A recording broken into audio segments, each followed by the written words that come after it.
अस्सलाम वालेकुम दोस्तो। अॼु असां जंहिं दौर में रही रहिया आहियूं तंहिंखे बजा तौर इंफॉर्मेशन टेक्नोलॉजी जो दौर सॾे सघिजे थो।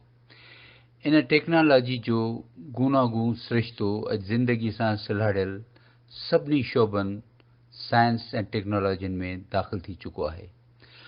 रोज़मर्रा में इस्तेमालु ईंदड़ घरेलू अप्लायंसिस ऐं डिवाइसिस खां वठी उभ में मोकिलियल ज़मीन ताईं कंट्रोल थींदड़ सयारनि ताईं हर शइ लाइ इन टेक्नोलॉजी जो इस्तेमालु थिए थो ऐं इहा मादी ज़िंदगी जे हर शोबे ते मुहित थी चुकी आहे।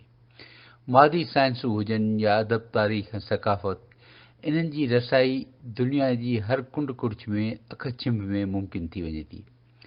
पर कंहिं बि ख़िते जा रहंदड़ इन मां पूरो लाभ तॾहिं पिराए सघनि था जॾहिं संदन मादरी ॿोली इन इंफॉर्मेशन टेक्नोलॉजी में ईअं शामिल हुजे जो टेक्नोलॉजी जी पीड़ वारे सिरिश्ते यानी कंप्यूटर ऐं कंप्यूटिंग वारनि मशीननि में इन ॿोली खे न सिर्फ़ सम्झी सघण पर इन में ई नतीजा बि ॿुधाइण जी अहलियत हुजे। हिन महिल सॼी दुनिया में लैंग्वेज इंजीनियरिंग जे करे दुनिया जूं तरक़ी याफ़्ता ॿोलियूं पंहिंजी प्रोग्रामिंग करे बका वारे रस्ते ते गामज़न आहिनि। आम माण्हू लाइ हिन दौर में ख़ुसूसन इन टेक्नोलॉजी खां कटिजी अलॻि थलॻि थी रहणु अमली तरह मुमकिन कोन्हे, छाकाणि जो इहा ज़िंदगी जे हर शोबे मथां मुहित आहे। जीअं मूं हाणे चयो, ॿोली जी इर्तिका ऐं बका तॾहिं ई मुमकिन आहे जॾहिं आम माण्हू ॿोली जो इस्तेमालु पंहिंजनि रोज़मर्रा जी ज़रूरतनि लाइ कंदो रहे, वरन अहिड़ियूं ॿोलियूं मतरूक थी वेंदियूं आहिनि जिन में वक़्त जे तक़ाज़ानि पूरे करण जी अहलियत कान रहंदी आहे। जेकॾहिं कंहिं ॿोली जी डिजिटाइज़ेशन नाहे थियल, जीअं अॼु बि कई ॿोलियुनि जी कान्हे थियल, त इन्हनि जो इस्तेमालु कंप्यूटर ऐं ॿियनि डिजिटल डिवाइसिस ते मुमकिन कोन्हे। अहिड़ी सूरत में इन ॿोली जा ॻाल्हाईंदड़ लामुहाला इन ॿोली खे तर्क करे ॿी कंहिं अहिड़ी ॿोली जो इस्तेमालु कंदा जंहिं में इहा सहूलियत मुहैया हुजे। असांजे ई ख़िते में असां ॿोलियुनि सां इहो थींदे ॾिठो आहे ऐं वक़्त सां जीअं कंहिं ॿोली जा ॻाल्हाईंदड़ पंहिंजी ॿोली खे तर्क करे ॿी ॿोली जो इस्तेमालु शुरू कंदा त उन ॿोली जे मतरूक थियण जो अमल बि शुरू थी वञे थो।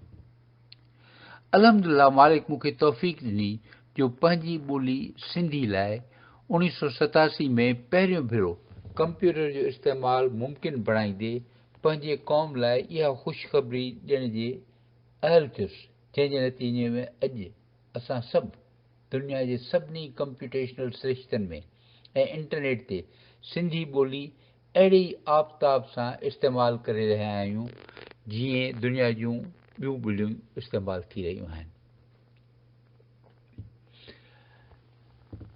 अहिड़ी तरह इहो बुनियादु, इहा हुई इब्तिदा जंहिंसां सिंधी जे इस्तेमाल जा रस्ता खुलिया।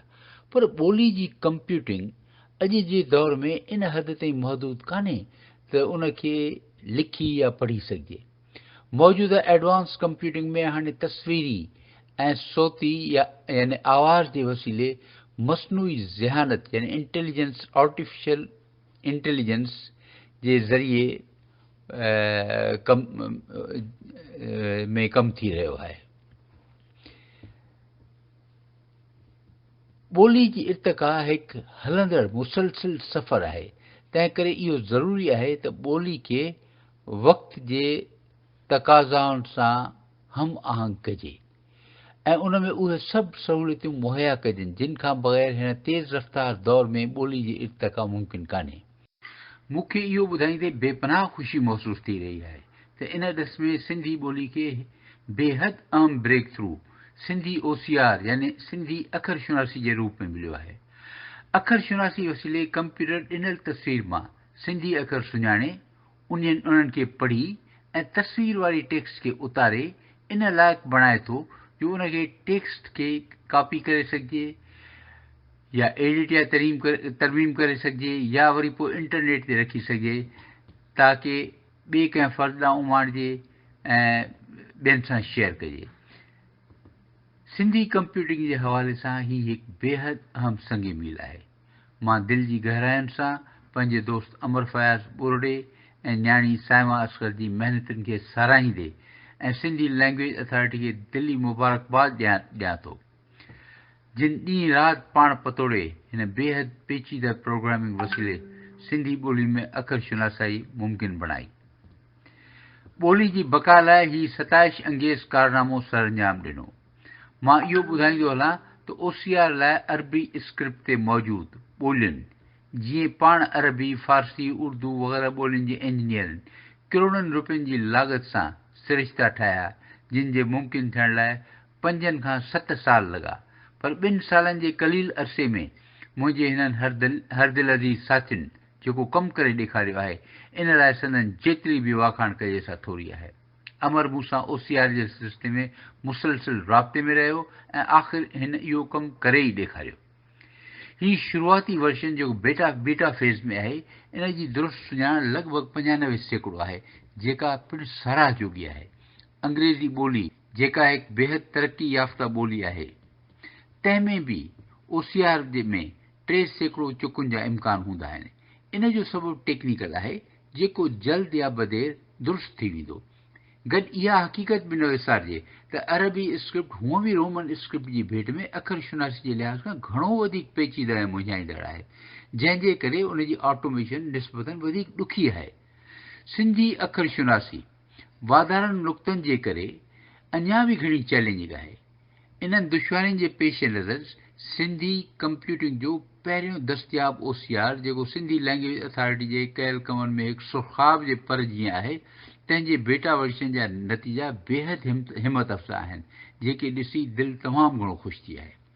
मथां वरी सिंधी ग्रामर जो ख़ुदकार सिरिश्तो जेको ॾिनल जुमिलनि मां ग्रामर जा लफ़्ज़ कढी अचे थो, उहो सोन मथां सुहागे मसल आहे, जेको अॻिते हली ख़ुदकार तर्जुमन ऐं सौती या आवाज़ी प्रोग्रामिंग जो मज़बूत हिसो थी सघे थो।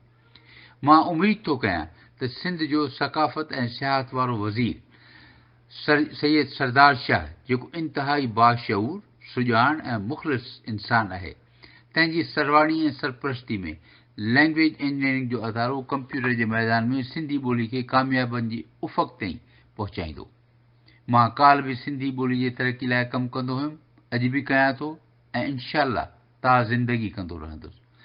मुंहिंजनि लाइक़ दोस्तनि अमर फयाज़ ॿुर्ड़े, शबीर कुमार ऐं न्याणी साइमा असगर पंहिंजी पुरख़लूस महिनत सां सिंधी ॿोलीअ खे जंहिं रस्ते ते गामज़न कयो आहे, मां अव्हां सभिनी खे यकीन थो ॾियारियां त इहो रस्तो दुनिया जे वॾियुनि ॿोलियुनि जी बका वारो रस्तो ई आहे। मां लैंग्वेज अथॉरिटी जे फहद मेमून ऐं अनीस काका जे महिनतुनि जो बि मुअतरफ़ आहियां,